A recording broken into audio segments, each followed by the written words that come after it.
Third Degree is back and we are focusing on rape and sexual abuse. Now, what our team witnessed was truly horrifying. Most of the rape or sexual abuse cases reported were children, and this is not uncommon.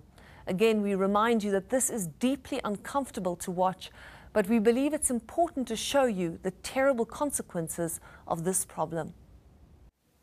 In the last decade, reports of child sexual abuse have risen by 400%. And the victims are getting younger. In the past, the average age of a child who was raped was 12. Now, more and more victims are like this little girl, aged between 3 or 4. It is not the first time that Sister Meisenheimer is seeing her. She's been brought back by a neighbor who's worried that her stepfather is still abusing her. Toen wij zei van mij, ze trek haar broekje af en ze haar pa trek haar broekje af. Dan smeer haar pa's haar koekie ramen. En toen vraag ja ramen en dat doen haar pa onbeschoft. Maar ik heb die vraag gevraagd hoe of wat niet. Dat is niet al wat ze zei. The terrible thing is, her story is not uncommon. Most children are raped or abused by someone they know, in places where they should be safe, like home or school. And children often won't say anything. Hulle baie moeilik om 'n vreemdeling op te maak. Ons probeer sover moontlik die eerste kontak wat die kind gehad het, met wie se eerste gepraat het, om die hele proses met sy saam met die kind wees. Any sexual act performed with a child is abuse, no matter whether it's fondling, masturbation or penetration. To make her report, Sister Meisenheimer needs to find out from the little girl what happened. So using Barbie dolls, she tries to coax her into talking. Kinders is baie vulnerable. En as hulle by die sentrum aankom, dan kan jy sien hulle is bang. Want dit is gewoonlik 'n groot mens, 'n adult, wat dit aan hulle gedoen het. So ons moet probeer om af te kom na die vlak van die kind toe. Dis hoekom ons 'n speelkamer het, waar ons poppe het. Ons laat gewoonlik die kinders eers toe om te speel. Om heeltemal te ontlaai, om heeltemal te ontspan. Hulle speel speletjies en dan gaan ons begin stelselmatig. Wat is dit nou?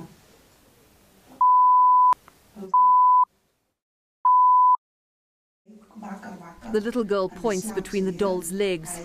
That's enough to convince Sister Meisenheimer that she is still being molested. Die klein dogtertjie is nie deur myself ondersoek nie. Sy is deur die hospitaaldokter ondersoek. Maar ek het haar opgevolg 2 dae na die insident.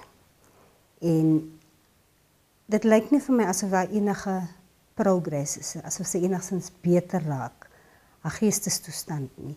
Sy is nie meer so spontaan soos sy byvoorbeeld met die 2de, 3de besoek gewees het nie.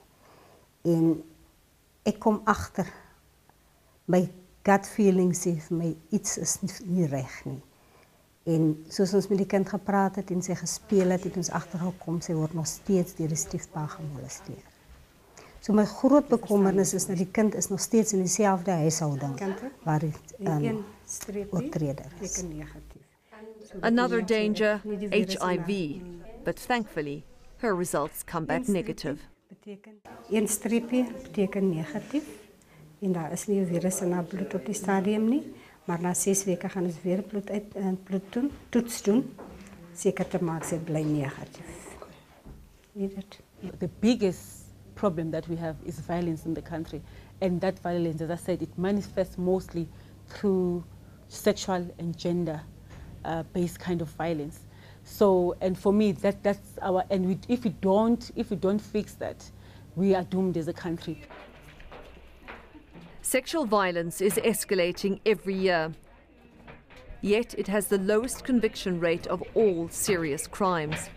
So the NPA is leading the Thuthuzela Care Centre project, where investigators collaborate with health and social workers to prosecute offenders and protect the victims.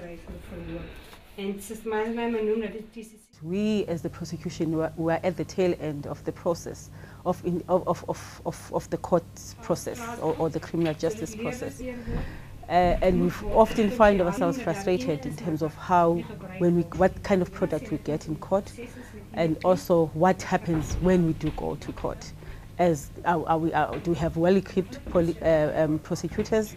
Do we have well-equipped investigation officers, doctors that will collect, nurses that will collect this kind of evidence? Do we have a victim that is calm, that is relaxed, that trusts the system? As a forensic nurse, Sister Meisenheimer often has to testify in court.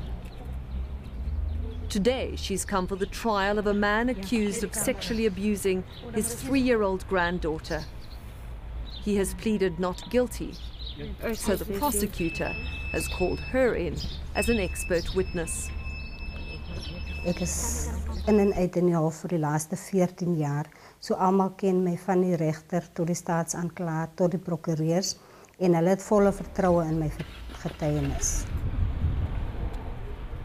She examined the little girl, so her medical evidence is crucial. We were not able to film inside the court, but this is what her testimony would have been.